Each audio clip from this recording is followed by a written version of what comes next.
నా life journey అంటే చిన్నప్పటి నుంచి మామూలుగా అందరిలానే స్కూల్కి వెళ్ళడము. కాకపోతే మా చిన్నప్పుడు ఇప్పుడు జనరేషన్ కంటే డిఫరెంట్‌గా ఏం ఉండేదంటే, హ్మ్. బాలానందం, బాల వినోదం అని రేడియోలో ప్రోగ్రామ్స్ అప్పటికి ఇంకా ఆ! టీవీ రాలేదు. హ్మ్. 73, 74లో మనకి ఎక్కడున్నప్పుడు వచ్చినాయి. ఓకే. అప్పటికి మేము కొంచెం 12, 13 ఇయర్స్ వచ్చేసాయి మాకు. హ్మ్.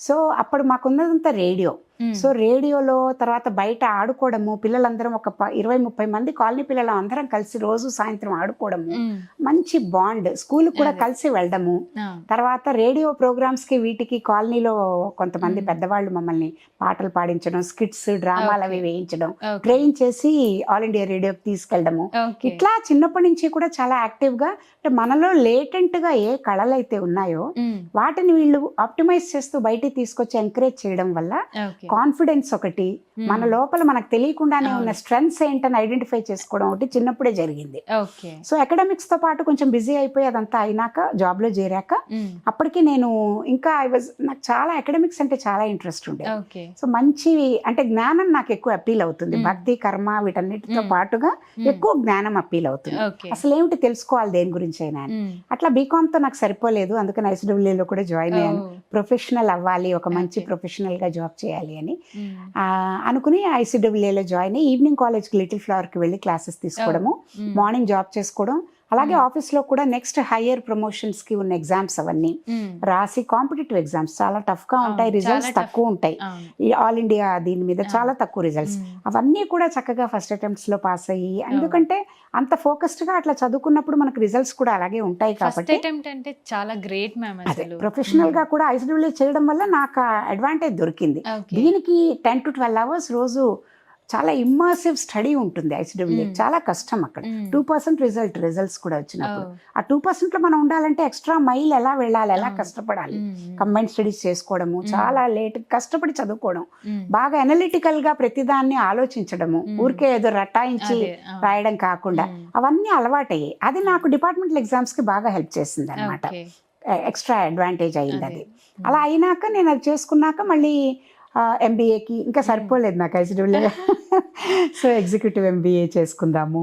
ఎందుకంటే మేనేజ్మెంట్‌లో మనం ఏమేమి నేర్చుకోవాలనేది ఎంబీఏలో మనకు తెలుస్తుంది. అవును. హెచ్ఆర్ పర్సన్‌గా గూడా హ్యూమన్ రిసోర్సెస్‌తో మనం డీల్ చేస్తున్నాం కాబట్టి, హ్మ్. ఆ హ్యూమన్‌తో డీల్ చేసేటప్పుడు మెషిన్స్‌తో కాకుండా మన యాటిట్యూడ్ ఎలా ఉండాలి? అవును. ఏం చేయాలి? హ్మ్. అవన్నీ తెలుసుకోవడానికని ఫినాన్స్ అండ్ హెచ్ఆర్‌లో ఎంబీఏ చేశాను. ఓకే. అది నాకు లైఫ్‌లో చాలా హెల్ప్ చేసింది. ఓకే. అట్లా నేను అకాడమిక్స్ ఇంకా ఇప్పుడు కూడా మళ్ళీ సైకాలజీలో అడ్వాన్స్డ్ కోర్స్ అది ఓహ్! చేయాలనుకుంటున్నా. ఎందుకంటే ఓకే. ఎప్పుడో చేసి పెట్టుకున్నది మనకంత ఇప్పుడు ప్రస్తుతం హ్మ్. ఉన్న దీన్ని బట్టి హ్మ్. ఇంకొంచెం అప్డేట్ చేసుకుంటే బావుంటుంది. అవును. యాస్ ఎ కౌన్సిలర్ అవును. నాకు యూజ్‌ఫుల్‌గా హ్మ్. ఉంటుందని ఇప్పుడు స్టిల్ ఏ స్టూడెంట్. ఓహ్! అది.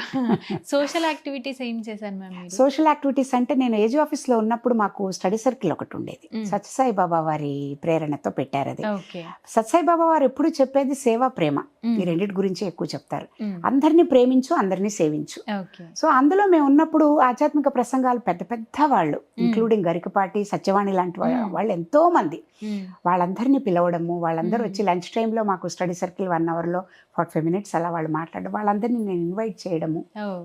ఓపెన్ ఎయిర్‌లో ఆఫీస్ అందరికీ దసరాలప్పుడు ప్రోగ్రామ్స్ పెట్టి హ్మ్. 4, 5 days music programmes, spiritual okay. Lectures okay. అట్లా అంతా పెట్టి, అలా నేను కూడా చక్కగా మంచి ఆధ్యాత్మికవేత్తగా మాట్లాడడం మొదలుపెట్టాక చాలా మంచి ఆదరణ దొరికింది. ఓకే. చాలామంది ఇలా నా గురించి విని పిలవడము, ఓకే. అక్రాస్ హైదరాబాద్ అవన్నీ. So, okay. మనకి తెలిసిన స్పిరిచ్యువల్ నాలెడ్జ్ ఏముందో హ్మ్. యాస్ ఎ ట్రైనర్ కూడా మనం ఇంకా చేసుకుంటూ హ్మ్. దాన్ని దీన్ని బ్యాలెన్స్ చేస్తూ హ్మ్. అంటే ఓన్లీ భక్తి ఒకటే చెప్పడం కాకుండా కాకుండా యంగ్‌స్టర్స్‌కి వాల్యూస్, హ్మ్. హ్యూమన్ వాల్యూస్‌ని ఎట్లా మనం అలవరుచుకోవాలి, అదే. ఆ నేర్చుకున్న వాల్యూస్‌తో వాళ్ళు బెటర్ పర్సన్ ఎట్లా అవ్వగలరు, అవును. ఉన్న స్థితి నుంచి ఉన్నత స్థితికి ఎలా ఎదగగలరు, హ్మ్. దాన్ని ఆధ్యాత్మికత జోడించి హ్మ్. చక్కగా యంగ్‌స్టర్స్‌ని కూడా మోటివేట్ చేసేటట్టుగా చాలా చోట్ల చెప్పడం జరిగింది. ఓకే. ఇంకా ఒకళ్ళది విని ఒకళ్ళు అలా పిలుస్తూ అవును. ఉండడము.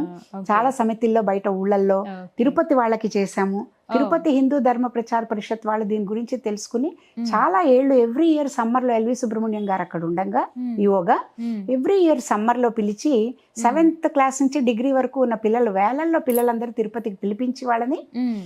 అక్కడికొచ్చిన వేల మంది పిల్లలకి ఆడవాళ్ళని, మగవాళ్ళని హ్మ్. పెట్టి హ్మ్. ట్రైనింగ్ ప్రోగ్రామ్స్, ఓహ్! Spiritual lectures great. చాలా ఎంజాయ్ చేసేదాన్ని.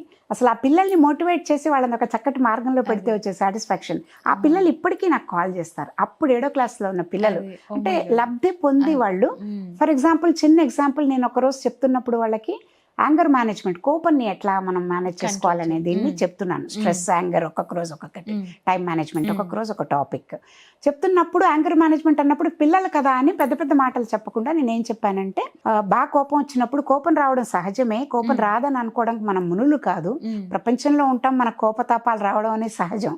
కానీ ఆ కోపాన్ని మనం ఎలా మేనేజ్ చేసుకోవాలో తెలుసుకోవాలి, ఎలా కంట్రోల్ చేసుకోవాలని చెప్పి డీప్ గా బ్రెత్ తీసుకోవడం, మంచినీళ్ళు తాగడం, లేకపోతే 1 to 10 కౌంట్ చేసుకోవడం, లోపల వెంటనే రెస్పాండ్ అవ్వడం చేయకూడదు.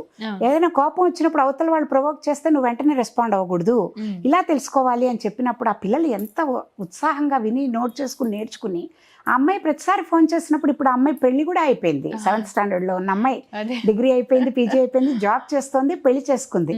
స్టిల్ గురు పౌర్ణిమకి కానీ టీచర్స్ డే కానీ ఫోన్ చేస్తుంది. ఫోన్ చేసి, మేడం ఆ రోజు మీరు చెప్పినవి నేను ఎప్పుడప్పుడు నా లైఫ్లో నేను దాన్ని ఆచరిస్తున్నా, ఆచరించి దానివల్ల వచ్చే మేలు నేను పొందుతున్నానని చెప్పినప్పుడు ఎంత సాటిస్ఫాక్షన్ ఉంటుందో మనకి. అది అది అది నాకు ఇచ్చే అవార్డు అనిపిస్తుంది, ఏదో భారతరత్నాలు వాటిలాగా. అంటే ఒకళ్ళ లైఫ్లో మనం ఇంపాక్ట్ క్రియేట్ చేయగలిగాము ఒక ట్రైనర్గా అని, అది చాలా సంతోషం. కౌన్సిలర్ గా కూడా చేశానన్నారు. కౌన్సిలర్ గా అంటే ఇప్పుడు సైకాలజీ చేసుకుని తర్వాత అడ్వాన్స్డ్ డిప్లొమాలు అవి కూడా చేయడం వల్ల సేవ అని ఒక ఆర్గనైజేషన్ ఉంది మనకి. పద్మరావు నగర్లో మెయిన్ బ్రాంచ్, సెకండ్రాబాద్లో ఉంది, పంజగుట్టలో కూడా ఉంది. ఇట్లా వాళ్ళకి కొంతమందికి నేను ఏం చేస్తూ ఉంటానంటే, స్టూడెంట్స్కి వాళ్ళందరికీ నార్మల్గానే నేను కౌన్సిలింగ్ చేస్తూ ఉంటాను as part of my training programmes, అట్లా ఉన్నది విడిగా కూడా అని. బట్ సేవ ద్వారా మేము ఏంటంటే, ఎవరు వచ్చినా కూడా ఫ్యామిలీ ఇష్యూస్ కానీ, స్టూడెంట్స్ లేకపోతే జాబ్లో ప్రెషర్, సూసైడల్ టెండెన్సీస్ ఇట్లాంటివి ఏమున్నా కూడా వాళ్ళకి సైకలాజికల్గా ఎలాంటి అవసరం ఉందో దానికి మేము ఆ సేవ ద్వారా మేము ఎవ్రీ మండే, నేను నా డ్యూటీ మండే పెట్టుకున్నాను. సో దట్ వారంలో అట్లీస్ట్ ఒక రోజు వెళ్ళి కొంతమందికైనా మనం ధైర్యం నింపి వాళ్ళని కౌన్సిల్ చేసే ఇదిలో అలా అప్పటి నుంచి చాలా ఏళ్ళ నుంచి కూడా కౌన్సిలర్గా నేను నేర్చుకున్న కౌన్సిలింగ్ స్కిల్స్, ధైర్యం నింపడం ఎలాగా అనేది. ఎవరికి అవసరమైతే వాళ్ళ ఫోన్లో కూడా చాలా మంది ఫోన్ కాల్స్ కూడా చేసి అడుగుతూ ఉంటారు. నేను వాళ్ళెవరో మనం చూడం, వాళ్ళు చెప్పిన సమస్యను బట్టి మనం వాళ్ళకి చక్కటి అడ్వైస్ ఇవ్వడం, వాళ్ళ చేతే చెప్పించడం. అంటే మనం అడ్వైస్ ఇవ్వడమే అన్ని వేళలా కరెక్ట్ కాదు, వాళ్ళకి తెలుసు, తెలియక కాదు. కాకపోతే ఏంటంటే ఒక మనస్థితి కన్ఫ్యూజ్డ్ గా ఉన్నప్పుడు మనం ఒక క్లారిటీ ఉండదు కాబట్టి సరిగ్గా ఆలోచించుకోలేకపోతాం. అలాంటప్పుడు ఒక ఎక్స్పీరియన్స్డ్ వ్యక్తిగా జడ్జిమెంట్ బయాస్ లేకుండా వాళ్ళకి ఏం చేస్తే బాగుంటుందని వాళ్ళ చేతే ఆలోచింపజేసి మనం కూడా కొంచెం ఫైన్ ట్యూన్ చేసి సలహాలు ఇస్తే వాళ్ళ జీవితంలో చాలా చాలా హెల్ప్ చేసిన వాళ్ళం అవుతాం. ఓకే, చూసారు కదండి, ఇది ఉషా వేమూరి గారి లైఫ్ జర్నీ. Thank you.